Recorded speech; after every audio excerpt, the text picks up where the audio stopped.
Hello student, मेरा नाम है शिव कुमार यादव और शिव डीपी लर्निंग पर आपका स्वागत है। स्टूडेंट, आज हम कक्षा 12 एनसीईआरटी गणित के आव्यूह चैप्टर का प्रश्नावली 3.1 सॉल्व कराने आए हैं। स्टूडेंट, एक बात आपको बताएं, इससे पहले हमने वीडियो लेक्चर बोर्ड पर कवर करते थे। चूँकि आज थोड़ी गर्मी ज़्यादा थी, इसलिए हम आज आपको क्वेश्चन कॉपी में ही बता रहे हैं। देखिए, आपको समझ में ज़रूर आएगा। तो अभी तक हम 3.2 में 3 क्वेश्चन कर लिए थे। आज हमारा ये चौथा प्रश्न और उसके आगे वाले प्रश्नों को सॉल्व करेंगे। देखिए, चौथे प्रश्न में लिखा है, यदि a बराबर आव्यूह में इतनी चीज़ें और b बराबर आव्यूह में इतनी चीज़ें तथा c बराबर आव्यूह में इतनी चीज़ें, तो a प्लस बी तथा b माइनस सी परिकलित कीजिए तथा साथ ही साथ सत्यापित कीजिए कि a प्लस ब्रैकेट में b माइनस सी बराबर होगा a प्लस बी ब्रैकेट में और माइनस सी के। ठीक है, सत्यापित करने के लिए इतना बराबर इतना सिद्ध कीजिए। तो इसमें हमें कुल 3 काम करने हैं। फर्स्ट काम a प्लस बी का मान निकालना होगा, सेकेंड काम b माइनस सी का मान निकालना होगा, थर्ड काम इसके बराबर इसे सिद्ध करना होगा। ठीक है, तो एक बात यह भी होती है कि बच्चे सोचते हैं हम परीक्षा में कैसे लिखेंगे। अगर ऐसा प्रश्न आ गया तो आपको यह भी आज पता चल जाएगा कि आपको कैसे लिखना है। देखिए, सबसे पहले आप हल डाल दीजिए, हमने यहाँ सॉल्व लिखा है, और फिर लिखिए दिया है। क्वेश्चन में जो सारी चीज़ें दी जाती हैं उसे आप लिख लीजिए, दिया है हमने लिखा। फिर a बराबर जितना था हमने लिख लिया, b बराबर जो क्वेश्चन में था वो लिख लिया, c बराबर जो क्वेश्चन में था लिख लिया। इस तरह से पेपर में दिए गए क्वेश्चन को आप कॉपी में इस तरह से नोट कर लेंगे। और फिर देखिए, पहली चीज़ क्या याद करना है, a प्लस बी। तो आप लिखिए a प्लस बी और फिर a की जगह ये वाला आप वैल्यू यहाँ पर लाकर रख दीजिए और प्लस की जगह प्लस लगाइए और b की जगह यह वाला वैल्यू आप लाकर रख दीजिए। ठीक, इतना करने के बाद अब ये आव्यूह और ये आव्यूह के बीच में जब प्लस का चिन्ह है, मतलब इसको इससे जोड़ा जाएगा। एक किस में जुड़ेगा, 3 में, क्योंकि इस चीज़ को हमने पहले भी आपको बताया है। ठीक है, तो जब 1 को आप 3 में जोड़ेंगे तो उत्तर आएगा 4। 2 को आप -1 में जोड़ेंगे तो चूंकि ये माइनस में इसलिए घट जाएगा, 2 में से 1 जाएगा 1। और -3 को 2 में जोड़ेंगे तो ये माइनस और ये प्लस में है तो यहाँ भी 1 घटेगा, 3 में से 2 जाएगा 1, माइनस का चिन्ह है इसलिए माइनस में उत्तर आएगा। फिर 5 में आप 4 जोड़ेंगे उत्तर आएगा 9। 0 में आप 2 जोड़ेंगे उत्तर आएगा 2। 2 में आप 5 जोड़ेंगे उत्तर आएगा 7। 1 में आप 2 जोड़ेंगे उत्तर आएगा 3। -1 में आप 0 जोड़ेंगे उत्तर आएगा -1। 1 में आप 3 जोड़ेंगे उत्तर आएगा 4। a माइनस बी के बाद अब हम लोग b माइनस सी निकालेंगे। तो ऐसे जैसे a प्लस बी लिखा था वैसे मैंने b माइनस सी लिख दिया। अब b की जगह जो लिखा था वो मैंने यहाँ लिख दिया, माइनस की जगह मैंने माइनस लिख दिया और c की जगह ये पूरा उठाकर यहाँ रख दिया। अब इन दोनों आव्यूहों के बीच में माइनस का चिन्ह है, अर्थात इसमें से इस आव्यूह को घटाया जाएगा। 3 में 4 घटाओगे आपका -1, -1 में से आप 1 घटाओगे तो ये माइनस में और ये भी माइनस में -2 हो जाएगा। 2 में से आप 2 घटाओगे 0 आ जाएगा। 4 में से 0 घटाओगे आपका 4 आ जाएगा। 2 में से 3 घटाओगे उल्टा घटेगा, -1 आ जाएगा। 5 में से 2 घटाओगे 3 आ जाएगा। 2 में से 1 घटाओगे 1 आ जाएगा। 0 में से -2 घटाओगे तो ये माइनस और ये माइनस प्लस हो जाएगा, 2 हो जाएगा। 3 में से 3 घटाओगे 0 आ जाएगा। तो a प्लस बी निकला, b माइनस सी निकला। देखिए, मैंने इस तरह से हल किया, आप चाहे तो इसे नोट भी कर सकते हैं। ठीक है, उसके बाद आप इतना बराबर इतना सिद्ध करेंगे। तो अब मैं क्या करूँगा, देखिएगा, अब मैं ये करूँगा कि इसको पहले निकालूंगा फिर उसको निकालूंगा, दोनों बराबर आ जाएगा तो मैं इस चीज़ को प्रूफ दिखा दूंगा। ठीक है, सबसे पहले मैं ये निकाल रहा हूँ। तो देखिए, a प्लस बी माइनस सी। ठीक है, तो a का वैल्यू वहाँ से उठाकर रख दिया। आपके पास एनसीईआरटी की जो बुक होगी उसमें a का आप वैल्यू देख लीजिएगा। और b माइनस सी का वैल्यू अभी अभी मैंने यहाँ निकाला था। देखिए, b माइनस सी का वैल्यू पहले पंक्ति में -1 -2 0, तो यहाँ पे मैंने लिखा -1 -2 0। फिर 4 -1 3 है यहाँ पे, देखिए यहाँ पर भी 4 -1 3, फिर 1 2 0, तो फिर आपका 1 2 0। इस तरह से हमने लिख लिया। अब क्या करूँगा, मैं जोड़ूंगा। 1 में -1 जोड़ोगे 0, 2 में -2 जोड़ोगे 0, -3 में 0 जोड़ोगे तो -3, 5 में 4 जुड़ेगा 9, 0 -1 जुड़ेगा -1, 2 में 3 जुड़ेगा 5, 1 में 1 जुड़ेगा 4, सॉरी एक में एक जुड़ेगा 2, माइनस एक में 2 जोड़ोगे तो ये घटा देगा, इसको 1 आएगा, और एक में 0 जुड़ेगा 1। तो इस तरह से इसका ये वाला पार्ट आया। अब उसके उस तरफ में ये था तो मैं इसको निकाल रहा हूँ। ए प्लस बी जैसे वहाँ भी निकाला था, उस चीज़ की वैल्यू मैंने यहाँ ला कर रख दिया, ठीक है। और उसके बाद माइनस की जगह माइनस और सी का वैल्यू भी मैंने यहाँ ला कर रख दिया वहाँ से उठाकर, ठीक है। अब चूंकि दोनों के बीच में माइनस का चिन्ह है इसलिए इनको घटाया जाएगा। 4 में से 4 गया 0, 1 में से 1 गया 0, माइनस 1 में से 2 को घटाओगे -3 हो जाएगा, 9 में से 0 जाएगा 9, 2 में से 3 जाएगा -1, 7 में से 2 जाएगा 5, 3 में से 1 जाएगा 2, -1 में से 2 जाएगा, ये प्लस हो जाएगा तो ये आपका 1 बचेगा, 4 में से 3 जाएगा 1। तो अब देखिए, अब जो आपका ये चीज़ है 0 0 -3 0 0 -3, 9 -1 5, 9 -1 5, 2 1 1 2 1 1, दोनों चीज़ें बराबर आई। तो हमने लिखा था स्पष्ट है कि इतना बराबर इतना, क्योंकि वहाँ देख भी रहा है। तो यही चीज़ हमको प्रूव करना था, प्रूव्ड। तो उस आपका चौथे नंबर में जितना 3 चीज़ था वो मैंने पूरा सॉल्व कर दिया। अब क्वेश्चन नंबर आपका 5वां, देखिए 5वें में क्या लिखा है। यदि a बराबर इतना तथा b बराबर इतना तो 3a - 5b परिकलित कीजिए। मतलब a बराबर दिया है, b बराबर दिया है, तो 3a - 5b हमको परिकलित करना है। तो जैसे मैंने बताया है कि आपको पहले लिखना चाहिए, दिया है, पहले आपको a और b लिख लेना चाहिए। मैंने यहाँ डायरेक्ट लिख दिया, कोई दिक्कत नहीं। आपको लिख लेना चाहिए दिया है a बराबर फिर b बराबर। इस चीज़ को परिकलित करना है तो इसलिए मैंने इसको लिखा 3a - 5b। 3 की जगह 3, a की जो ये पूरी वैल्यू थी मैंने यहाँ उठा कर रख दिया, माइनस की जगह माइनस, 5 की जगह 5, ठीक। और b की जगह ये पूरा वैल्यू हमने रख दिया। अब 3 का इसमें गुणा करेंगे तो 3 गुणा करने में 3 हमेशा ऊपर आएगा, 3 ऊपर और 3 नीचे कैंसिल आएगा, हो जाएगा आपका 2। देखिए यहाँ पर 2, ऐसे 3 का गुणा 1 में करेंगे तो आ जाएगा आपका 3, ठीक है। वैसे आपका 3 का गुणा इसमें करेंगे कैंसिल हो जाएगा, आ जाएगा आपका 5, ठीक। उसके बाद 3 का गुणा इसमें करेंगे आ जाएगा आपका 1, फिर 3 का गुणा इसमें करेंगे 2, 3 का गुणा इसमें करेंगे 4, तो 2 और 4 आना चाहिए, जी हाँ 2 और 4, ठीक। 3 का गुणा इसमें करेंगे नीचे कैंसिल हो जाएगा 7, 3 का गुणा इसमें करेंगे तो एक ही अंक है, 3 दूना 6, इसमें कैंसिल हो जाएगा 2, 7 6 2, 7 6 2। उसके बाद ऐसे 5 का गुणा करेंगे तो यहाँ 5 कैंसिल हो जाएगा, 2 3 और यहाँ 5 आ जाएगा, तो देखिए 2 3 5।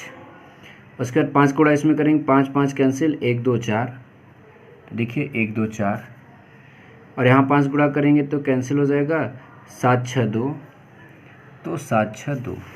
तो अब इन दोनों अवयवों के बीच में माइनस का चिन्ह है तो घटाया जाएगा। 2 में से 2 गया 0, 3 में से 3 गया 0, 5 में से 5 गया 0, 1 में से 1 गया 0, 2 में से 2 गया 0, 4 में से 4 गया 0, 7 में से 7 गया 0, 6 में से 6 गया 0, 2 में से 2 गया 0।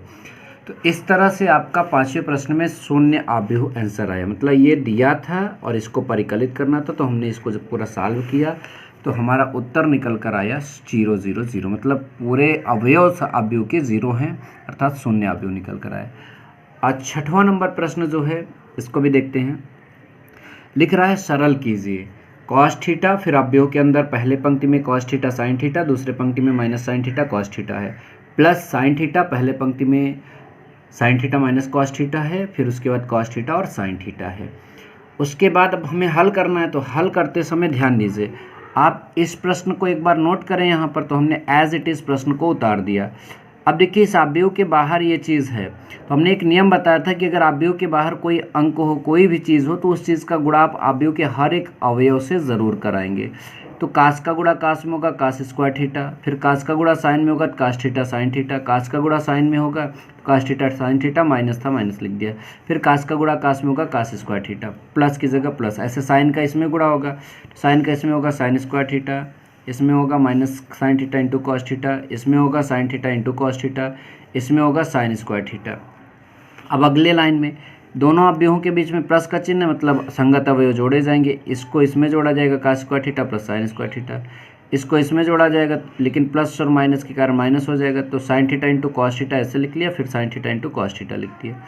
फिर इस चीज़ को हमने लिखा बस इंटू में साइन को इधर और कॉस को इधर किया, वो किया जा सकता है, sine theta into cos theta minus में, फिर इसको जोड़ेंगे तो plus sine theta into cos theta, फिर इसको इसमें जोड़ेंगे cos square theta plus sine square theta. आगे cos square theta plus sine square theta या sine square theta plus cos square theta की वैल्यू 1। ये आपका जो है इसको इसमें जोड़ने पर आ जाएगा ये चीज़, ठीक है। मतलब इसका वैल्यू 1 हो गया और साइन थीटा कास थीटा, और ये भी साइन थीटा कास थीटा, इसको से इसमें निकाल देंगे तो ये आपका शून्य हो जाएगा। ऐसे इतना ये प्लस में, इतना ये माइनस में, इसको इसमें निकाल देंगे तो शून्य हो जाएगा, ठीक है। तो ये आपका शून्य हो गया, ये आपका शून्य हो गया, और ये आपका sine square theta plus cos square theta की वैल्यू 1 हो गई। चलिए, आई होप कि अभी आपको समझ में आ गया छठा प्रश्न, ठीक। चलिए 7वां देखते हैं। 7वें में हमें 2 क्वेश्चन नज़र आ रहे हैं। x तथा y ज्ञात कीजिए यदि x प्लस वाई बराबर इतना तथा x माइनस वाई बराबर इतना। तो पहले पहला वाला ले लेते हैं, फिर दूसरा देखेंगे। तो x प्लस वाई बराबर दिया था यहाँ, और x माइनस वाई बराबर दिया था, ठीक है। तो एक बात ध्यान दीजिए, इस तरह के क्वेश्चन बोर्ड में मैंने देखा कई बार पूछा भी गया है। तो आपको क्या करना है, जब x प्लस वाई और x माइनस वाई सिंपल दिया हो तो आप दोनों को तुरंत जोड़ दें। उससे फ़ायदा क्या होगा, ये कैंसिल हो जाएगा और x की वैल्यू तुरंत मिलेगी। तो मैंने लिखा जोड़ने पर, तो इसको इसमें जोड़ेंगे, तो इस चीज़ को लिखा और फिर इस चीज़ को लिखा, बीच में प्लस, मतलब इसको इसमें जोड़ दिया। तो ऐसे इधर का भी जोड़ा जाएगा, ये चीज़ इसमें जोड़ दिया जाएगा, तो ये प्लस ये। उसके बाद x में x जोड़ा 2x, और ये प्लस y और ये माइनस y कैंसिल हो जाएगा। अब इसको इसमें जोड़ना है, तो 7 में 3 जोड़ेगा 10, 0 में 0 जोड़ेगा 0, 2 में 0 जोड़ेगा 2, 5 3 8, ठीक। 2 गुणा कर रहा, नीचे जाएगा भाग करेगा, तो 1/2 यही चीज़, ठीक है। 2 का पारा इसमें पढ़ेंगे 5 बार, 0 बार, 1 बार, 4 बार। तो यहाँ से x की तो वैल्यू आ गई इसमें, ठीक है। x निकल गया तो आपको y भी निकालना पड़ेगा, ठीक है। अब हमें y निकालना है, क्योंकि ऊपर क्या लिखा था, x तथा y के मान ज्ञात कीजिए। x तो हमने निकाल लिया। अब देखिए, हमने आगे वाले में दूसरा क्वेश्चन सॉल्व कर दिया, y नहीं निकाला। चलिए कोई बात नहीं, मैं आपको y निकाल कर दिखा रहा हूँ एक दूसरे पेज में, ठीक है। मैं यहाँ पर निकाल कर दिखा दे रहा हूँ y। तो इसके लिए करना क्या है, जैसे x आपको मिल गया है, तो इसी x की वैल्यू आप यहाँ से चल दीजिए, ठीक है। इसे आप समीकरण चाहें तो 1 मान लीजिए, तो चलेंगे, इतना करेंगे, ठीक है। या फिर आप उस समीकरण में से इसको घटा दीजिए तो भी आपका मिल जाएगा। तो मैं लिख रहा हूँ घटाने पर 2 रास्ते हैं। चाहे तो x का वैल्यू ले जाकर आप इसमें रख दीजिए, इसमें आपको y मिल जाएगा, या तो इसमें से इसको घटा दीजिए, तो ये घटाते समय प्लस हो जाएगा। तो घटाने पर हम लिखेंगे तो क्या लिखना पड़ेगा हमको, x प्लस वाई पहले में था, अब माइनस दूसरे में x माइनस वाई था, बराबर। अब पहले वाले अवयव का जो वैल्यू था वो क्या था, 7025। तो मैं इसकी जगह लिखूँगा 7025, ठीक। ये माइनस है, ये माइनस। फिर x माइनस वाई वाले में भी वैल्यू हमें पता होगा 3003, ठीक है। ध्यान दीजिए, तो मैं यहाँ लिखूँगा 3003 बराबर 7 में 3 घट जाएगा, आपका 4 आएगा। 0 में 0 घट जाएगा, 0 आएगा। 2 में 0 घट जाएगा, 0 आएगा। 5 में 3 घट जाएगा, आपका 2 आएगा, ठीक। उसके बाद ये आपका माइनस माइनस प्लस ये y और ये y कितना हो जाएगा आपका 2i, और x में से x आपका कैंसिल हो जाएगा। तो ये आपका जो है इसे ऐसे लिखेंगे 4002, ठीक। ये गुणा करा, नीचे जाएगा भाग करेगा, y इज इक्वल टू 1/2 4002, ठीक। y इज इक्वल टू 2 का इसमें भाग दे देंगे, तो 2 दूना 4, 0 0, फिर 2 1 का 2, ठीक है। तो फिर इतना हमें मिल गया। तो इस तरह से हमें यहाँ पर y भी मिल गया, ठीक है। तो चलिए अब हमारा 7वें का दूसरा प्रश्न हम लोग देखेंगे, ठीक है। 7वें का पहला वाला हो गया, अब दूसरा वाला देखते हैं। तो दूसरा वाला ये दिया है, तो सबसे पहले मैं यहाँ पर इस क्वेश्चन को दोबारा रिपीट करूँगा। देखिए मैंने यहाँ लिख भी लिया इन दोनों को, ठीक है। पहले वाले को समीकरण 1, मतलब पहला जो संबंध दिया था उसको समीकरण 1, दूसरे वाले को समीकरण 2 माना। अब देखिए वहाँ पर x और y दोनों बराबर थे, तो जोड़ने और घटाने जैसी बातों को करके हमने मान निकाल लिया। बट अब देखिए क्या यहाँ पर x और y बराबर है, नहीं। ऊपर वाले में 2x है, नीचे वाले में 3x है। ऊपर वाले में 3y है, नीचे वाले में 2y है। तो जब ऐसी कंडीशन हो तो आप मेरी एक बात ध्यान दें, किसी एक पद को तो बराबर करना ही है। तो हम y को बराबर यहाँ पर करके हल किए हैं। तो इसमें y क्या लिखा है 2। तो अब इस 2 का गुणा ले जाकर इसमें कर दीजिए, 2 3 6, और उस 3 का गुणा ले आकर आप इसमें कर दीजिए, तो 3 दूना 6। तो ये चीज़ आप करेंगे तो आपका ये क्वेश्चन सॉल्व होगा। तो मैंने लिखा समीकरण 1 में यहाँ से ले जाकर 2 उसमें गुणा करेंगे 2 एवं समीकरण 2 में 3 से गुणा करने पर। तो जो समीकरण 1 में 2 से गुणा कर रहे हो सब जगह होगा, यहाँ यहाँ यहाँ। तो 2 का गुणा इसमें करेंगे 4x, इसमें करेंगे 6y, और 2 का गुणा इसमें करेंगे 2 दूना 4, 2 तिहाई 6, 2 चौका 8, 2 0 0, समीकरण नंबर 3। और 3 का गुणा समीकरण 3 में करेंगे तो 3 अतिरिक्त का 9, 3 दूना 6, 3 दूना 6, 3 दूना -6, 3 1 का 3 माइनस में था, 3 5 15, समीकरण नंबर 4। अब आपका देखिए 6y बराबर, अब आप इसमें से इसको घटाइए, इसमें से इसको घटाइए, y कैंसिल हो जाएगा, x मिलेगा। क्योंकि यहाँ 9x है तो इसलिए समीकरण 2 से समीकरण 4 समीकरण 3 घटाया जाएगा। समीकरण 4 माइनस समीकरण 3 हमने यहाँ पर कर दिया, ठीक है। अब 9x में से अगर आप 4x घटाएंगे तो 5x आएगा, और इससे इसे घटाएंगे कैंसिल। अब इसमें से उसे घटाएंगे तो 6 माइनस 6 माइनस 3 15, ठीक है। और फिर घटाते समय माइनस का चिन्ह आएगा, तो ये आप लिखिए 4 6 8 0, ठीक। उसके बाद ये वही चीज़ है, 6 में से 4 गया 2, ये -6 और ये माइनस यहाँ भी 6, तो -6 -12, ये आपका हो जाएगा -8 -3 -11, और ये 15 में से 0 गया आपका 15, ठीक है। तो उसके बाद अब हम आगे चलेंगे, ठीक है। अब 5 जो यहाँ पर गुणा कर रहा है वो इसमें आएगा, सबसे भाग करेगा, 2/5 -12/5 -11/5, और जब 5 का भाग 15 में देंगे तो 5 तिहाई 15 मतलब 3 बढ़ जाएगा। तो इस तरह से 7वें नंबर प्रश्न में हमने x की वैल्यू निकाल लिया, लेकिन अभी हमें y चाहिए। तो हमारे पास 4 समीकरण दिख रहे हैं, किसी भी एक समीकरण में अगर हम x रख देंगे तो हमको y मिल जाएगा। तो देखिए मैंने लिखा समीकरण 1 से, तो समीकरण 1 में देखिए यहाँ 2 है, मैंने यहाँ भी क्या लिखा 2, फिर 2 के बगल है x, तो मैंने यहाँ x की जो वैल्यू थी वो रख दी। फिर यहाँ पर आपका 3y है, मैंने 3y लिखा, ठीक है। फिर बराबर में यहाँ पहले पंक्ति में 2 3, दूसरे में 4 0, तो यहाँ भी पहले पंक्ति में 2 3, दूसरे में 4 0 लिख दिया। अब अगले लाइन में 2 का इसमें गुणा करेंगे तो ये 4/5, ये -24/5, ये आपका 22/5, और ये 3 दूना 6।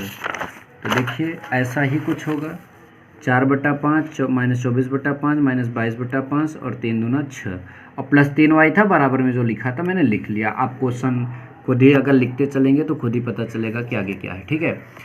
उसके बाद इस चीज़ को हम उधर ट्रांसफ़र करेंगे तो ये वही चीज़ है, इसको उधर लाएंगे तो ये माइनस में हो जाएगा, ठीक है। और ये आपका 3y, फिर 3y वही चीज़ है, 2 में से आपको 4/5 घटाना है तो 2 - 4/5, फिर 3, ये माइनस और ये माइनस प्लस हो जाएगा, 3 + 24/5, फिर इसको घटाएंगे तो +4 + 22/5, फिर इसको घटाएंगे तो 0 - 6, गुणा कर रहा नीचे जाएगा, भाग करेगा 1/3 हो जाएगा। अब देखिए इसको कैसे सॉल्व करेंगे, 5 दूना 10 -4 तो 6/5, 5 15 और 24 39/5, 4 5 20 और 22 कितना हो जाएगा 42/5, इसको घटाएंगे -6। अब 3 का सब में 1/3 है तो 3 का भाग दीजिए, यहाँ 2 बढ़ जाएगा तो 2/5, यहाँ 13 बढ़ जाएगा तो 13/5, यहाँ आपका 14 बढ़ जाएगा 14/5, और इसमें 3 का भाग देंगे तो 2 बढ़ जाएगा -2। इस तरह से y भी हमने निकाल लिया, ठीक है। आई होप कि 7वां के दोनों प्रश्न आपको समझ में आ जाए। आगे अब 8वां लेते हैं, ठीक है, और ये हमारा लास्ट प्रश्न होगा आज का। x ज्ञात कीजिए यदि y बराबर इतना और तथा 2x + y बराबर इतना, ठीक है। तो y बराबर हमारा दिया था, देखिए मैं बार बार कहता हूँ, मैं सॉल्व करते समय जो चीज़ें दी गई हैं उसको नोट करता हूँ। तो y बराबर इतना दिया था, नोट कर लिया, और इसके बराबर इतना दिया था तो यह भी हमने यहाँ नोट कर लिया, ठीक। अब 2x की जगह हमने लिखा 2x, फिर प्लस की जगह हमने लिखा प्लस, और फिर y की जगह प्लस की जगह प्लस, और ये y की जगह हमने क्या लिखा, y का जो वैल्यू यहाँ पर था उस चीज़ को मैंने यहाँ लिख दिया। अब बराबर में ये जो था इस चीज़ को हमने यहाँ लिख दिया, ठीक। उसके आगे चलेंगे, 2x की जगह 2x, ये प्लस में उधर जाएगा माइनस में, ये वही चीज़ था, ये उधर गया माइनस में। 2x की जगह 2x, 1 में से 3 घटाएंगे -2, 0 में से 2 घटाएंगे -2, -3 में से 1 घटाएंगे -4, 2 में से 4 घटाएंगे -2। ये गुणा करा नीचे आएगा, भाग करेगा तो 1/2, बाकी ये वही चीज़ है। 2 का पहाड़ा इसमें पढ़ेंगे 1 बार, इसमें पढ़ेंगे 1 बार, इसमें पढ़ेंगे 2 बार, इसमें पढ़ेंगे 1 बार, ठीक है। तो इस तरह से x का मान आया -1 -1 -2 -1, ठीक है। तो हमारे 8वें क्वेश्चन को भी सॉल्व कर लिया गया है। अब हम अगले वीडियो लेक्चर में क्वेश्चन नंबर 9 से आगे का प्रश्न आपको सॉल्व कराएंगे। आई होप कि कक्षा 12 के एनसीईआरटी गणित की जो मैं प्रश्नावली आपको सॉल्व करा रहा हूँ वो बहुत ही अच्छे से समझ में आ रहा होगा। अगर ऐसा है जो समझ में आपको आ रहा है तो वीडियो को लाइक और शेयर करना ना भूलें, और चैनल पर पहली बार हो तो चैनल को सब्सक्राइब करना भी ना भूलें। Thank you so much. जय हिंद।